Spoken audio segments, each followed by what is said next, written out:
I missed the scorching wind of Andalusia. How it pours sunlight onto your face, toying with eyelashes, flattening dry sand against cheeks and milling around hair. I missed the smell of the valley and that ripening softness of muscat fluff glistening in the afternoon breeze. From up here, I can see the house where I grew up. I see white chapels tucked into grape orchards like pawns scattered on a chessboard. I can see patches of asphalt on El Jardinito Road hailing from the old town through dappled rocks, then waning behind the horizon with erratic headlights of beat-up trucks cruising along. One of the pit stops along El Jardinito, where truck drivers stop to relieve themselves, marks the starting point to this wavy trail. All covered in blotches of spindly grass stalks and flaxen sand, the trail is barely noticeable at first. Truth is, no one even cares to notice it. Why would truckers taking a blitzly care to check on a mucky trail leading to God knows where? But I do. This is how I got up here, to the top of this hill, where I am standing now. I've climbed all the way up here, so I can finally end it all these years of vagrancy and fugue, exile and fear. This is where it's all going to come to an end. But for now, I am enjoying the view of the valley unfolding below. I am sipping the air of what could be my final memories. He will show up soon. He always does. Like a shadow, he's been following me right on my footsteps, always there, behind me. And there he is. His limping figure appears behind the sharp bend off El Jardinito. He looks up and he sees me, then stops for a moment to catch his breath and leans on his cane, as if assessing the remaining trajectory for this final stretch, then resumes his walk. Or should I say, resumes his agonizing trudging. Years of endless chase took a toll on his body. No wonder. How long has he been chasing me? 10, 20, 30 years? He is slow. Methodically slow. But for once, I will not run. I will wait.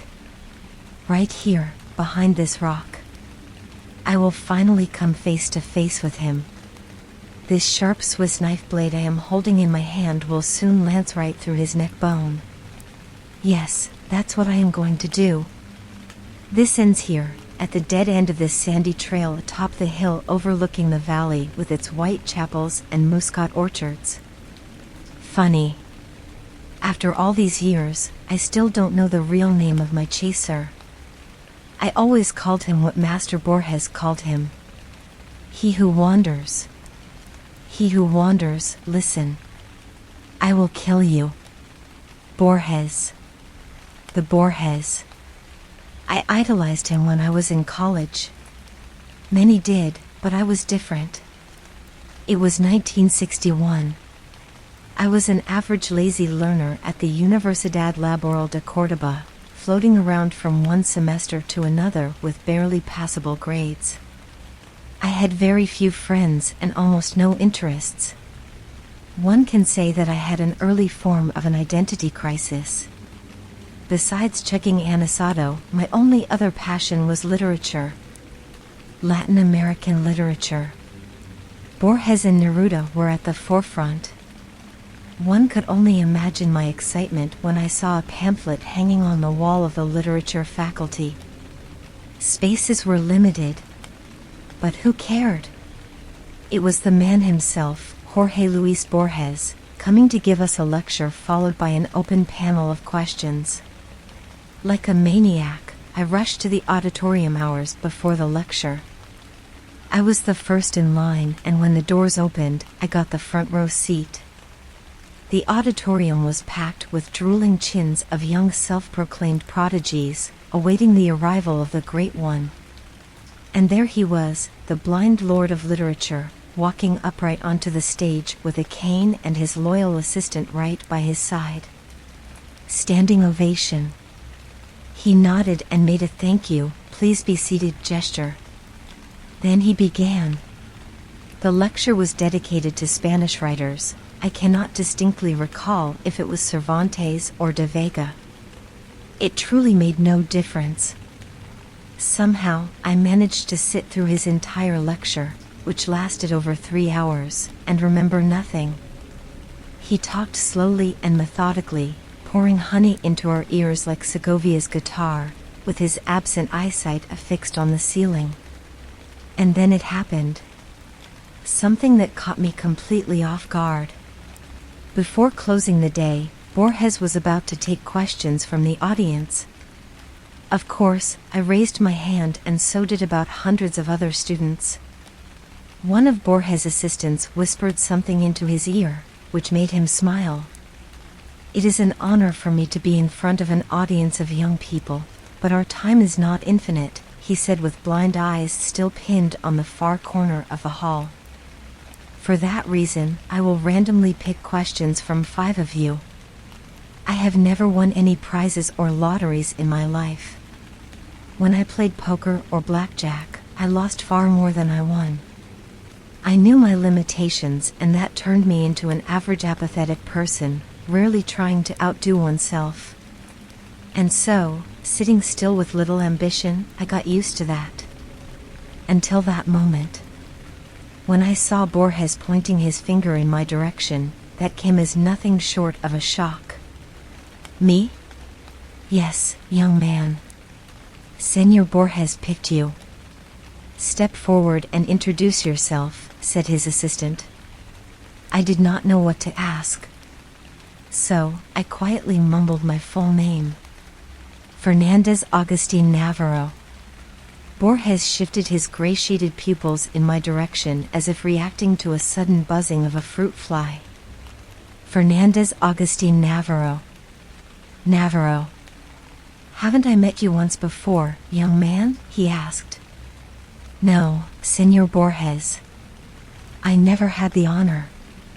But you will. We will meet again, Senor Navarro. You and I will meet again. But for right now, what is your question? The rest of the day was foggy. I don't even remember what question I asked. It must have been about him winning the Prix International, not sure.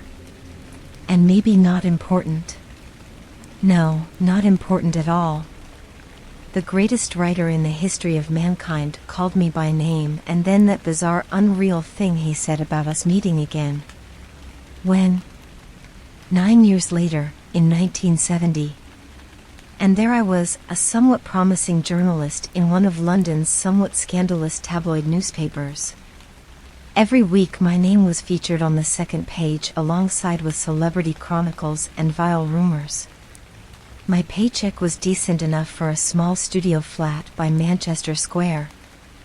After years of having been pent up by directionless studies, you could say I became something more than an average. Or at least that is what I believed.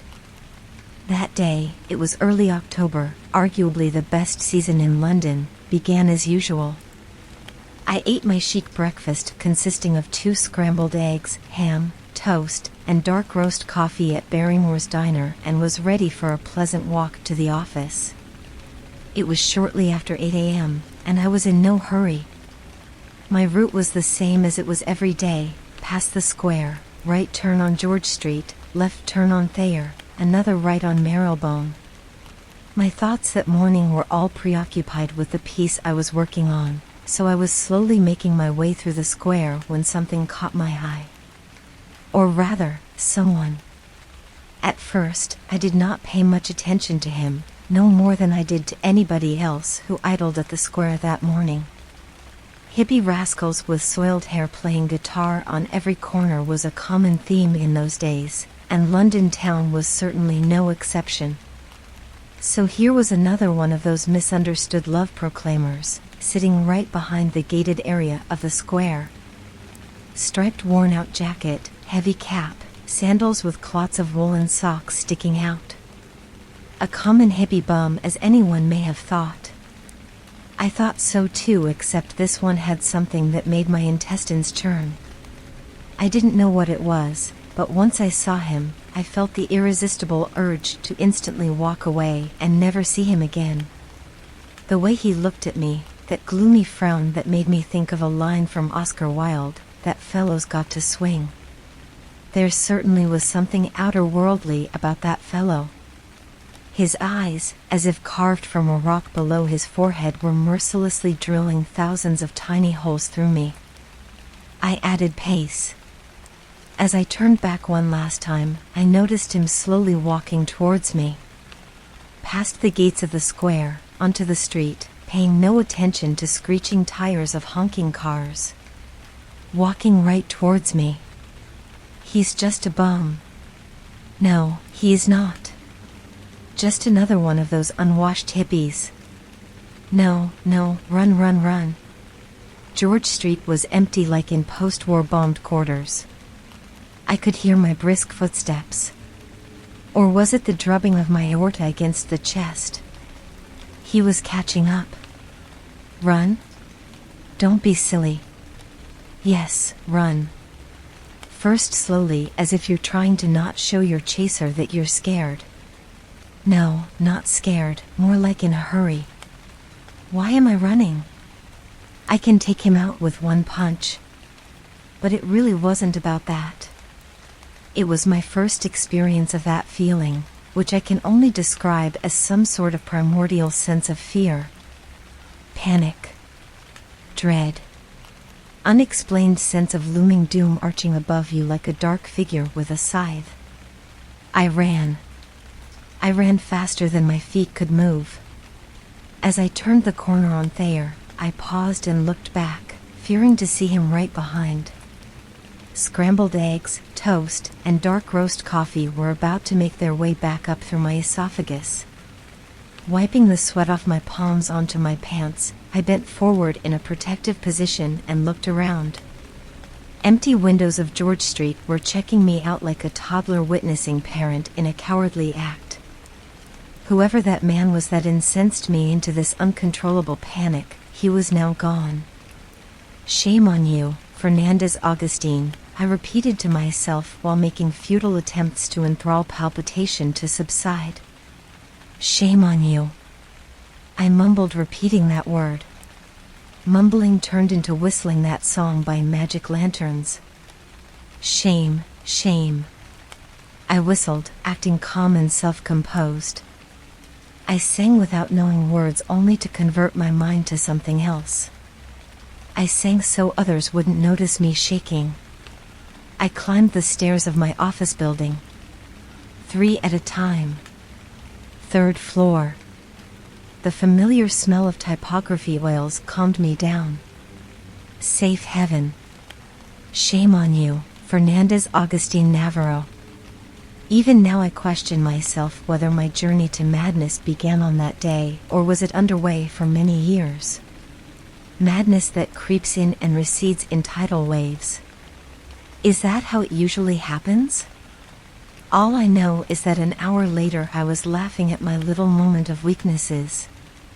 Preposterous and rubbish, my thick Andalusian twang spoke to me. The idea of being fully checked out by a specialist did cross my mind, and I immediately thought of Dr. Patel in Camden Town. He'd give me a comfortable medical diagnosis like a panic attack and prescribe some white pills, I thought. Little did I know that the day had more surprises in store. The unnerving script development continued in a more eerie fashion when my boss marched to my desk with a pack of printed paper. No, Navarro, you are not going to see Dr. Patel in Camden Town, who will make a judgment call on your insanity. Instead, you are going to do an article on Jorge Luis Borges' new book. He is making his presentation today at London Public Library and blah, blah, blah.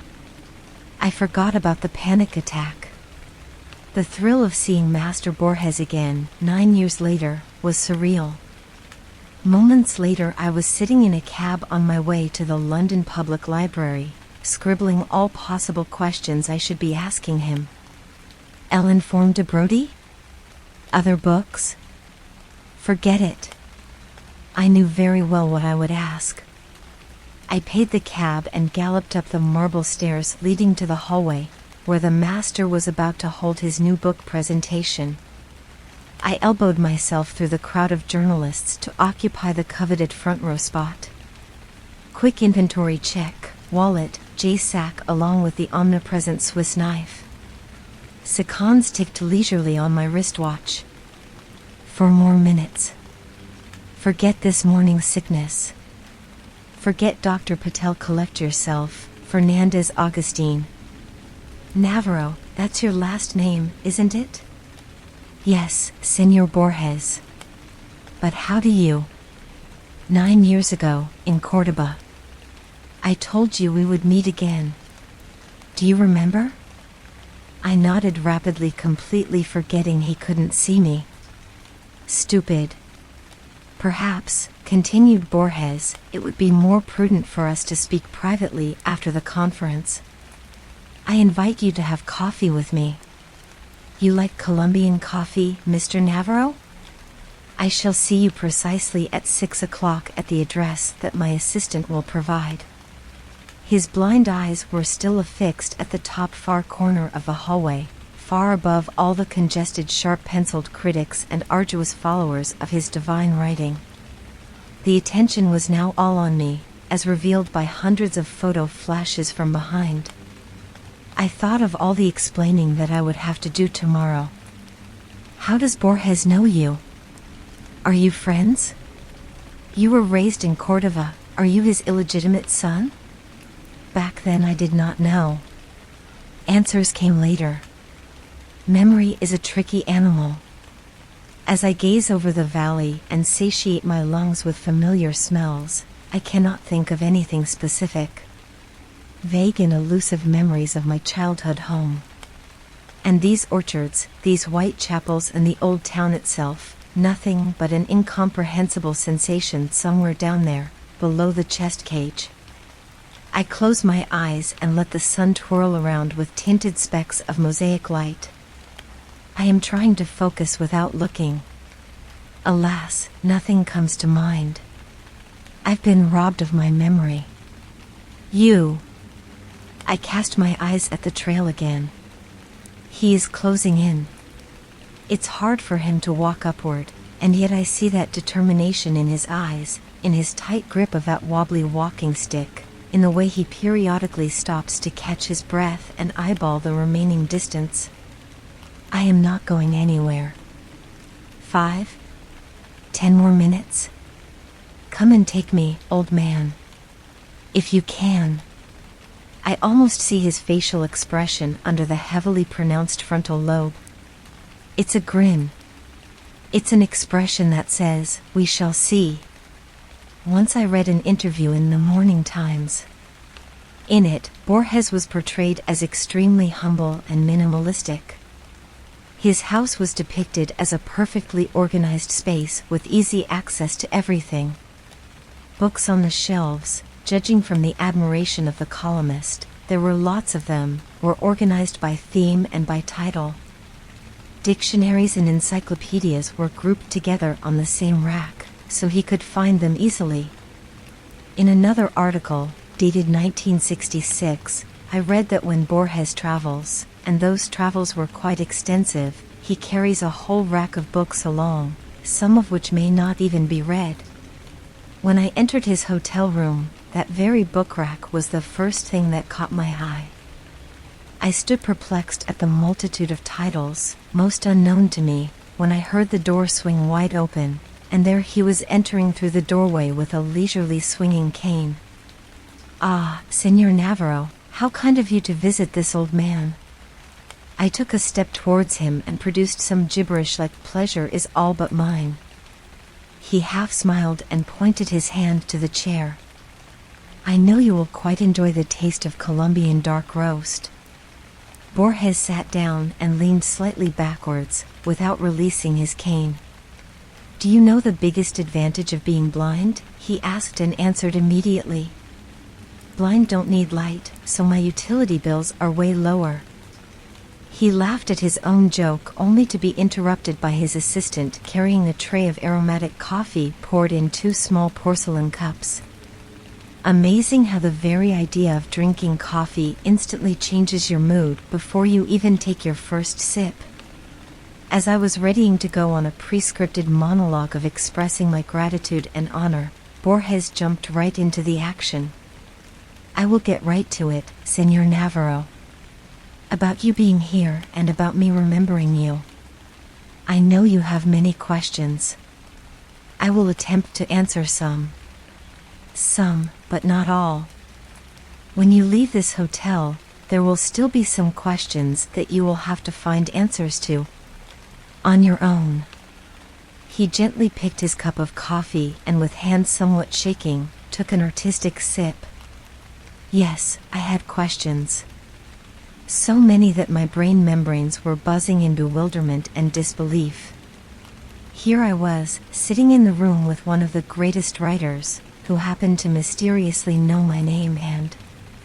Have you by any chance read The Book of Imaginary Beings? Asked Borges. I have. Many times. I read it in Spanish, when it just came out. Very recently, I bought the English translation in some shabby bookstore off Oxford Circus. I read that book far too many times, but never in its entirety, mostly starting on a random page.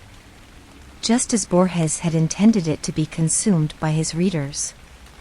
You see, Senor Navarro, that book was, and perhaps still is, a never-ending work in progress as human imagination has no boundaries. I have included what I had researched over 10 years ago, then recently expanded and republished with more figments of collective human imagination. But the book is merely a small subset. In a way, the book writes itself. In some form, it's a labyrinth, an endless one, a living one, where every corridor and every room is never the same. What I had always wanted is the book to reflect the labyrinth in our collective subconsciousness, the force that drives our minds to craft. For that reason, all the creatures in my book are strictly fictional. Mythical. Am I not boring you? Not at all. I understand, Senor Borges. He nodded and wiped a coffee grind off his nose. That book, as its title implies, is all about imaginary beings. Tales, legends, folklore. But one thing that no one knows is that I had originally intended this book to include one more being. A being that goes by its Latin name Quietus Estate. It appeared and disappeared across many cultures, sometimes centuries apart. Very little is known of it, but what I found was indeed astonishing. First, this being is physically no different than an ordinary human. You may say, it is human in many ways. As I studied this entity, I became more and more agitated. I could not stop. Like a madman, I was trying to learn more and more, but very soon the excitement turned into another feeling. Fear. Fear of what, Senor Borges? Borges' eyesight shifted from the corner of the room straight on me, as if he could perfectly see me.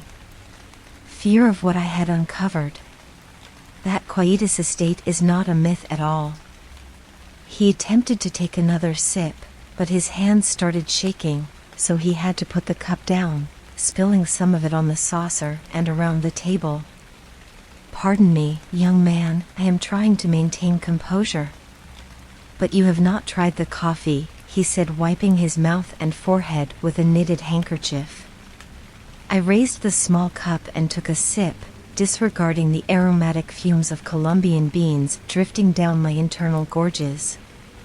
Pardon me, sir, but you are saying that the imaginary being called Quietus Estate was not imaginary.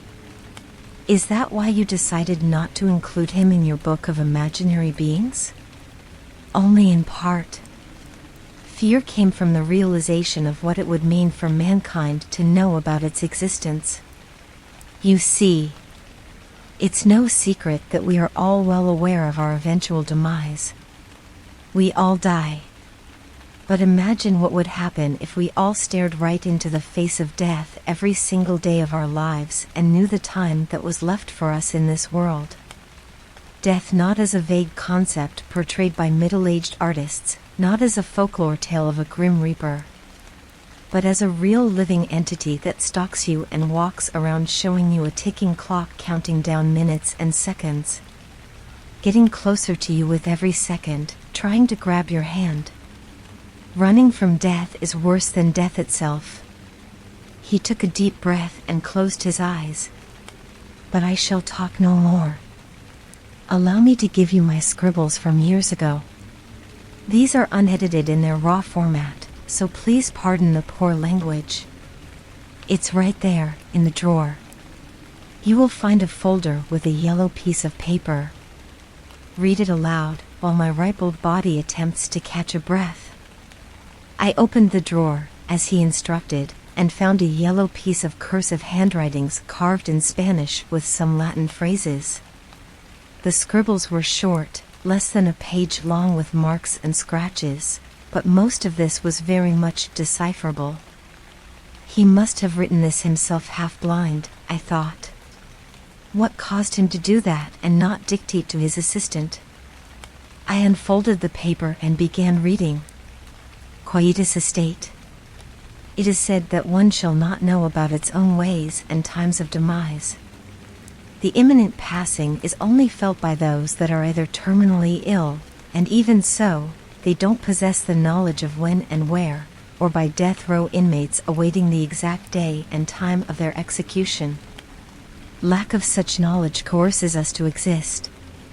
Sumerians believed in a certain deity. The word deity was scratched and replaced with demon of death embodied in human flesh and bones, which again was scratched and replaced with entity, whose sole role was to stalk its victims and inform them of how much time they have left to live. Per the ancient Book of Dead, which was discovered as a set of clay tablets, typically buried in corpses, only those that are luminous can see the deity, again crossed out twice, replaced with demon, then with entity. The luminous ones are thought to be either people with high spiritual powers or vice versa, the cursed ones, condemned by priests. The reference briefly reappears in some Egyptian manuscripts, but in later writings is replaced by Anubis or, in rare occurrences, by Horus. The writings again depict this unnamed being as an eternal human who never sleeps, but always wanders. What's strange is that neither Sumerians nor Egyptians ever gave the entity a discrete name. However, the latter rare findings during Dark Ages refer to him as Quietus estate. The only depiction of Quietus estate was that of an ordinary human standing next to a sun clock, which was used to measure the time that the chosen one had left to live.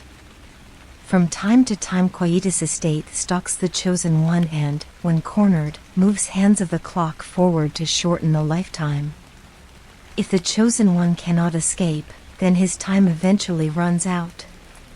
The very last reference was found in Enough, Mr. Navarro. You understand the idea. Now on to the main question. Why are you here? He drew closer, and a dull shadow from a lamp cut right through his elongated forehead. Quietus estate is an eternal wanderer who is always with us, the timekeeper who sits at the edge of the stage with a ticking watch on his wrist. The greatest gift given to mankind is its inability to see him. When I lost sight, I thought blindness was a blessing in disguise. But one does not require eyes to see the wanderer. What eyes cannot see, ears can hear and skin can feel. I hear him. I feel him. You are here, Mr. Navarro, because you and I are the luminous ones. Borges paused and asked me with a trembling voice, Mr. Navarro, you saw him too, didn't you? Cold shivers that have been accumulating in my lower back rushed up my spinal cord in millions of explosions. Nausea formed a massive ball of air in my throat, and for a moment I struggled to breathe. Desperately trying to cease the thumping inside, I pushed words out. I saw him today. How do you get used to the notion of being a passerby on this earth? Ordinary humans do not have to get used to that. We have that built-in protection layer, that safety cork in our brain membranes that separates the realization of being mortal from flooding down upon us. It allows us to breathe the air.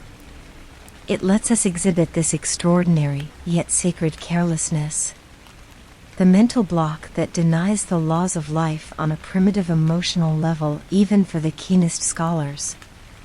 The indecipherable tetragrammaton is shown to us in every step we take, in every cup of Colombian coffee we sip, in every word of wisdom that we collect from books. Every second we bypass the sinister tick-tock and hear the name of the God being whispered into our ears. And yet we, humans, turn around and whistle shame, shame, deceiving our own self-cognizance. And that, as Senor Borges called it, is the true blessing. Those who possess the name of the divine being are doomed. Knowledge is madness. Knowledge is inexistence. Knowledge of death is worse than death. We sat in his hotel room until early morning, the two luminous and doomed souls. Our casual exchange of words was amplified by the ticking of the clock. It was dawn when I noticed Borges nodding in his sleep. His left hand was still resting on the cane and his pupils were shuffling behind shut eyelids. Borges was dreaming. So must have I. As I was exiting the foyer of the hotel, I hid behind the column and looked around the street. It was empty. Bleak light of street lamps drew strange crossbeams on pavements. Early October leaves were gyring in closed circles like witches around the fire. I was looking around, hoping to not see him. He wasn't there. But he was. I felt his presence not very far from me. Muscat orchards, they resonate inside like echoes of a guitar string heard from a deep alcove, but nothing particular comes to mind. I am trying to shift focus from one object to another, but my nomad memory is lost in endless labyrinths. You took my memories away from me, didn't you? Wait, mortal.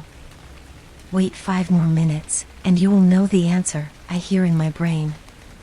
He is talking to me now. I can see how the long uphill walk is wearing him out. But what are pain and tiredness when you're crossing the finish line? As Borges warned me, do not ever come close to him. Do not look him straight in the eyes. He will always be near. His watch will be ticking. If he attempts to catch on, run. But he will forever follow. In a way, he will be like a shadow of you. And I ran. And he wandered. I evaded. He followed. He came too close to me in my hotel room on the second day after my long night in Borges' quarters.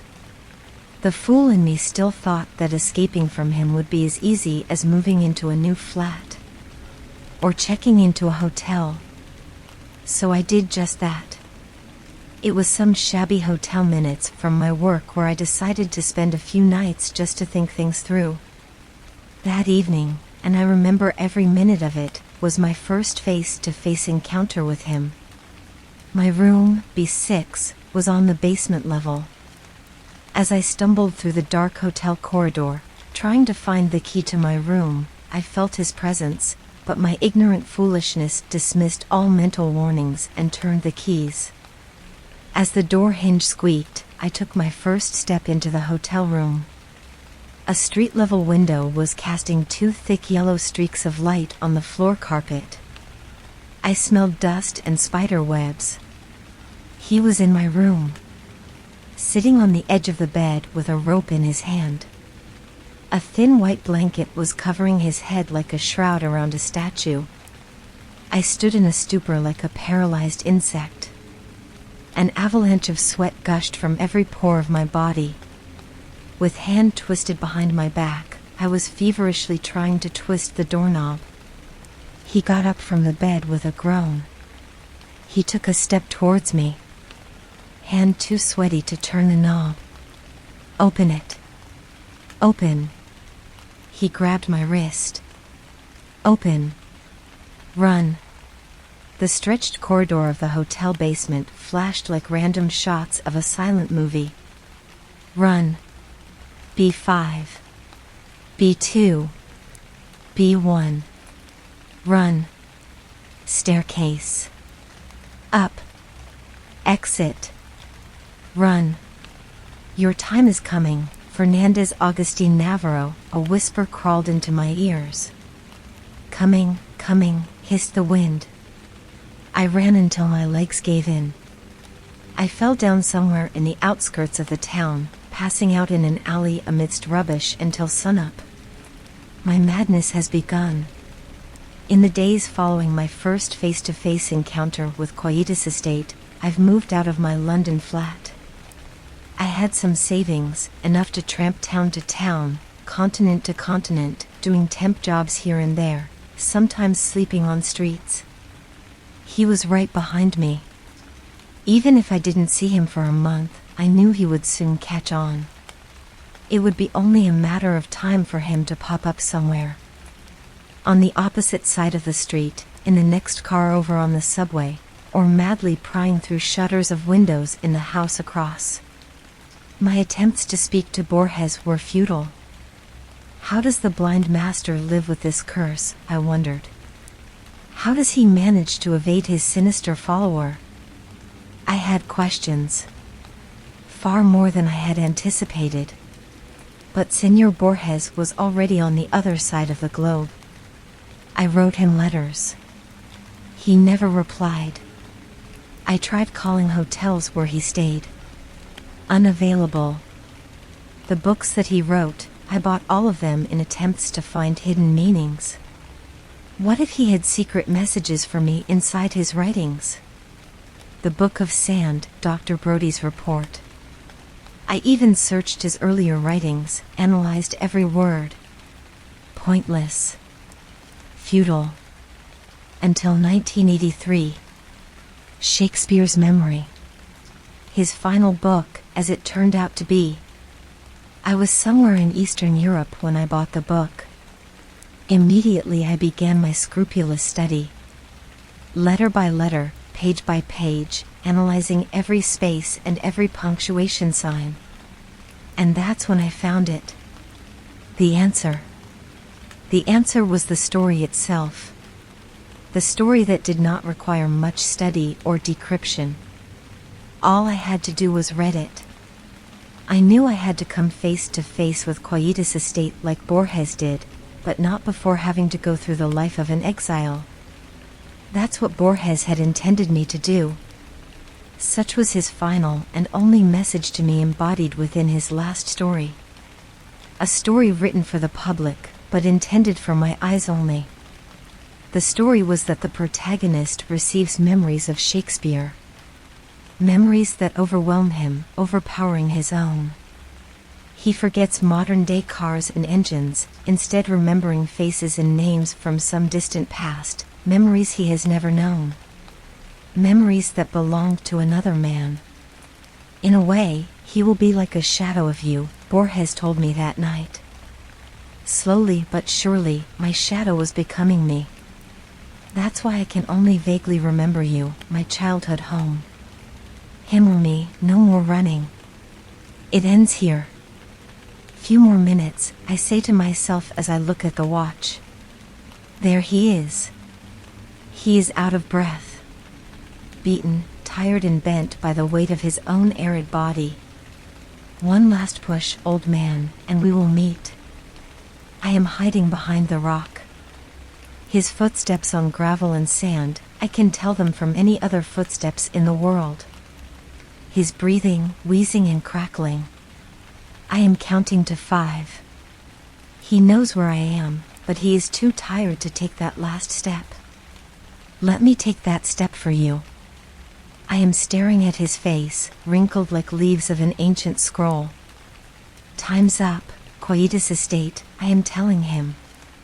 He is not fighting back, and my Swiss blade finds a comfy spot below his Adam's apple. I am going to finish him now. Popping sounds are coming out from his flabby throat. What are you trying to tell me, old man? Let me hear your last words. I am easing the pressure to let him talk. But the sounds that come out, not words, but laughter. You are confused, he says. You've got it all wrong. Let me help you understand. I am letting him sit up. He is coughing blood. One wrong move and he's dead. He wipes the blood off his lips and nods in understanding. All my life I have followed you, he begins slowly. It's a miracle I have come this far and lived this long. Ever since I left Cordoba, I was a ticking time bomb. I was diagnosed as suicidal. Doctor after doctor, therapies, specialists, prescription, yoga, I have tried them all. Some helped for a while, and the disease subsided, but then trolled back with a new stronger wave. It's this disease that nests here, and he points to his head, forcing me to look for a way to end my own life. It all began in London, on that morning when I was sitting on the bench in the middle of that square, feeling the disease gnawing on my brain. My first attempt was in that hotel, room B6. I sat on the bed in that dark room for hours with a rope in my hand and a blanket over my head. Death opened the door and stood above me in the darkness of the room. Oh, how I wanted my pain to end. But it was not meant to be. Not then, not there. I had to live on. Ever since that day, it was a cat and a mouse game between us. I chased death, and death would always slip away. Until now. He pauses, rubbing his flabby neck, then points his finger down the valley and continues, I was born in that house. I remember every moment of my childhood. My parents, my toys, my school. I remember playing hide and seek with my cousins in Muscat Gardens and dosing off to Sunday clergy in that white chapel. I remember Eastern rugs being washed on the street and the smell of grapes. My name is Fernandez August Navarro. And you have no true name, but they call you Quietus Estate. The one who wanders. Filaments of scorching infernos have been ignited all over me. The fire sets off inside my eyelids, spreading over to all facial pores and trickling down my body. Lies. Imbecile lies. I roar. Look at me, he says, I am an old man. And you? Still young and strong as you will always be. You have not aged. Now think more. What do you remember of your childhood? Shakespearean memories of random sounds and smells are all you have gained from me. Master Borges knew who you were. He cracked you, and then he tricked you. He made you think you were me. That was his way of evading you, by not revealing you the truth until his final breath, final book, final story. You are the one who wanders. And those memories you have, those are my memories. And now that I have told you who you really are, you must finally finish me. I have heard enough of his fibs. I am throwing my knife away. I shall not require any blades to finish him. With hands clenched around his thin neck, I am strangling him. I hear him squeal as the grip tightens. I feel the crackling of neck bones between my thumbs. I see him gulping the air in warm convulsions. He looks peaceful. I sit on his chest and watch his last breath picked up by the wind, carried down the valley to the gardens, passing by the white chapel and the house where he grew up. The scorching wind of Andalusia is pouring sunlight onto his face, toying with eyelashes, pounding on cheeks and gyring through hair. He must have missed the smell of the valley and the ripening softness of muscat fluff glistening in the air. I am rewinding my wristwatch and walking downhill along the wavy trail, my thumbs still sore from killing. I am taking small steps sideways. Once I reach El Jardinito Road, I will hop on the first bus, and from there I will travel west. Or north. Destination will never matter. Anywhere is where the roads take me. Me, the one who wanders.